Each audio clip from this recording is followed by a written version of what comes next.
జర్నలిస్టులు ఎవ్వరికీ వీలు కాని విధంగా, నిజానికి మన దేశంలో మీరు కొట్టి చూడండి కావలిస్తే, ఎవరు కూడా ఒక అస్తిత్వవాదాన్ని ఎత్తుకున్న జర్నలిస్టులు ఎక్కడా లేరు. ఎత్తుకున్న తర్వాత ఒక ఉద్యమ స్థాయిలో దాన్ని తీసుకుపోయిన వాళ్ళు ఎవరూ లేరు. ఒకటి కాదు, రెండు కాదు.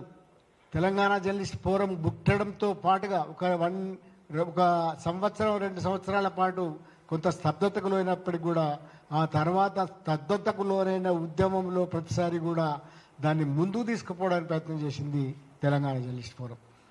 రాజకీయ నేతలతో, ఉద్యమ నేతలతో, అట్లాగే ఉద్యమంతో ప్రత్యక్ష పరోక్ష సంబంధాలను పెట్టుకొని ప్రత్యక్షంగా ఉద్యమం చేసిన సంస్థ తెలంగాణ జర్నలిస్ట్ ఫోరం.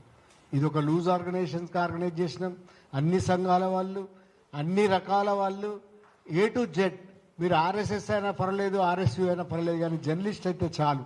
ఎట్లాగైతే తెలంగాణ ఉద్యమం అనుకున్నదో మనం కూడా అట్లాగే జర్నలిస్టులందరినీ కలుపుకొని ఒక లూజ్ ఆర్గనైజేషన్ని నమోదు చేసి దాని ద్వారా ఒక అద్భుతమైన ఆర్గనైజేషన్, లూజ్ ఆర్గనైజేషన్ కానీ ఒక అద్భుతమైన ఉద్యమాన్ని చేసినాం. ఈ హైదరాబాద్లో ఏ మూలకు పోయినా మన పాదముద్ర ఉంటుంది. ఇక్కడనే ఒకటి హాల్ ఉంటుంది. ఆ హాల్లో ఒక చరిత్రాత్మకమైన సంఘటన జరిగింది తెలంగాణ ఉద్యమంలో. శ్రీధర్ ఫంక్షన్ హాల్, ఎవరికి తెలియదు అది. కానీ ఆనాడు దరిదాపు కనీసం 100 మంది మాజీ రిప్రజెంటేటివ్స్, తర్వాత మొత్తం తెలంగాణ సమాజంలో ప్రముఖులందరూ, ఎమ్మెల్యేలు, వీళ్ళందరినీ తీసుకొచ్చి ఒక మాక్ అసెంబ్లీ పెట్టినాం. ఈ మాక్ అసెంబ్లీ ఎందుకు పెట్టినామంటే తెలంగాణ అసెంబ్లీలో తెలంగాణ పదాన్ని నిషేధించినారు. తెలంగాణ ఎట్లా మాట్లాడతారని అడగడం ప్రారంభించినారు.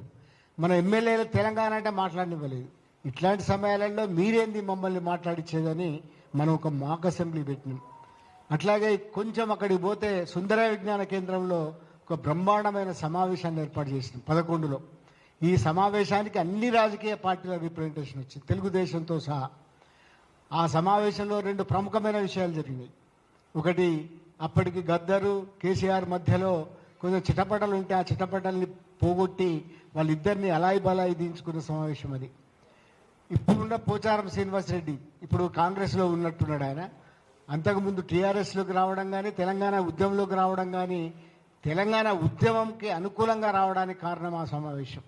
ఆయన తెలుగుదేశం రిప్రజెంటేటివ్గా వచ్చి ఆ సమావేశాన్ని చూసి ఆయన నేను కూడా తెలంగాణ వాదినే కదా అని అనుకున్నది ఆయన మనకు చెప్పినాడు కూడా. అట్లా చాలామందిని ఆర్గనైజేషన్తో పాటుగా ఈ సమావేశం గొప్పతనం ఏమిటంటే